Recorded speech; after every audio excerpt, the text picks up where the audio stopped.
YCP పాలనలో ప్రభుత్వ పాఠశాలల్లో గాడి తప్పిన మధ్యాహ్న భోజన పథకాన్ని కూటమి ప్రభుత్వం సరిదిద్దింది.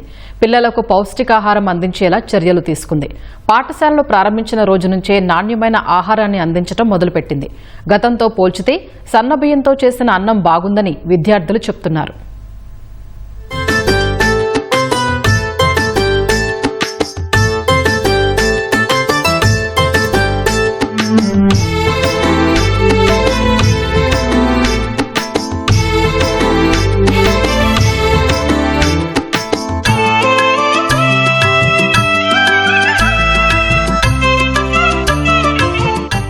గత ప్రభుత్వంలో మధ్యాహ్న భోజన పథకంలో చోటు చేసుకున్న లోటుపాట్లను సరిదిద్దుతూ కూటమి ప్రభుత్వం ఈ ఏడాది నుంచి డొక్కా సీతమ్మ మధ్యాహ్న భోజన పథకం పేరుతో మెనూ మార్పులు చేసింది.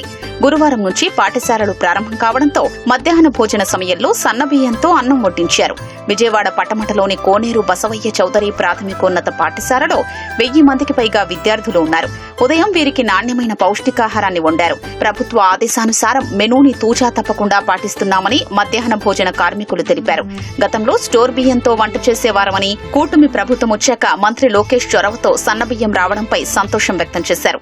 నేను శుభ్రంగానే చేస్తానండి, నీట్గా. మా మాస్టర్లు కూడా దగ్గరుండి, మా టీచర్స్ అందరూ కూడా చాలా జాగ్రత్తగా దగ్గరుండి వండిచ్చి పిల్లలకి అందజేస్తారండి. పిల్లలు కూడా ఏదైనా కానీ రుచిగా ఉందా ఆంటీ అని చెప్తారు, కానీ బాగోలేదని ఏ రోజు చెప్పలేదు సార్.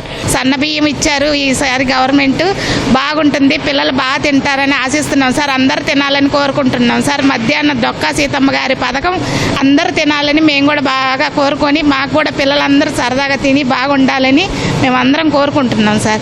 మామూలు బియ్యంతో వండితే బాగా తినేవాళ్ళు కాదు. ఇప్పుడు సన్న బియ్యం రావటం వల్ల పిల్లలు బాగా తిని బాగా ఉండాలి. గతంలో ఎన్నడూ లేని విధంగా సన్నబియ్యంతో అన్నం పెట్టడం గొప్ప విషయమని కూటమి ప్రభుత్వ నిర్ణయాన్ని ఉపాధ్యాయులు హర్షిస్తున్నారు. గతంతో పోలిస్తే కూటమి ప్రభుత్వంలో మొదటి రోజే విద్యార్థుల కిట్లు, పుస్తకాలు పాఠశాలలకు చేరుకోవడం గొప్ప విషయమన్నారు. విద్యార్థులకు నాణ్యమైన విద్య, ఆహారం అందిస్తున్న ప్రభుత్వానికి ఉపాధ్యాయులు కృతజ్ఞతలు చెప్పారు. మరి ఆ రైస్ కూడా బాగున్నాయి. ఇదివరలాగా రైస్ ముద్ద అవ్వకుండా పొడిలాడుతూ ఉంది. మరి పిల్లలు సంఖ్య కూడా ఎక్కువగా పెరుగుతుందని తినేవారి సంఖ్య నేను భావిస్తున్నాను.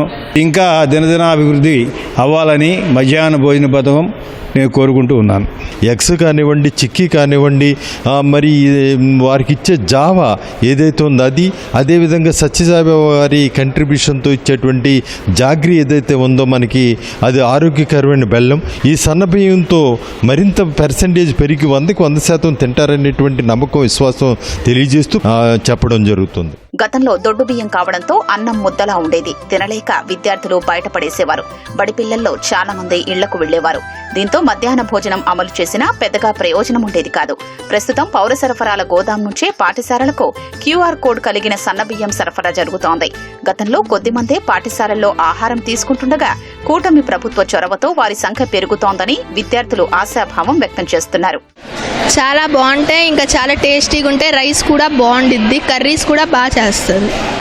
ఇంతకు ముందు మాత్రం కొంచెం ఉడికేది కాదు, మెత్తగా ఉండేది. ఇప్పుడు బాగుంది. బిర్యానీ, వెజ్ బిర్యానీ చాలా బాగుంటాయి. ఇక్కడ సన్నబియ్యంతో పెడతారు, చాలా బాగుంటాయి. అందరూ తింటారు బాగా. ఈ సన్నబియ్యం పెట్టడం వల్ల కొంచెం ఎక్కువ తింటున్నాము. థ్యాంక్స్ చెప్తున్నాం. ఇంకా యూనిఫామ్స్ కూడా మంచి క్వాలిటీతో ఇచ్చారు, బ్యాగ్స్ కూడా మంచి క్వాలిటీతో ఇచ్చారు. ఇంతకుముందు అలా లేవు, ఇప్పుడు అలా ఉన్నాయి. Thank you for that. నాకు చాలా బాగుంది. ఆ రైస్ అవన్నీ హెల్త్కి కూడా చాలా మంచిది. Thank you Nara Lokesh, education minister గారు అండ్ సీఎం గారు. ముందు లావు బియ్యంతో పెట్టేవాళ్ళు, ఇప్పుడు సన్న బియ్యంతో పెడుతున్నారు. చాలా టేస్ట్ కూడా బాగానే ఉంది.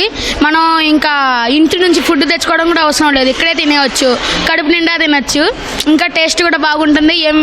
కొత్త డిషెస్ కూడా తెస్తున్నారు, మళ్ళీ చాలా ఐటమ్స్ కూడా పెడుతున్నారు. నేను చాలా బాగా తింటున్నాను.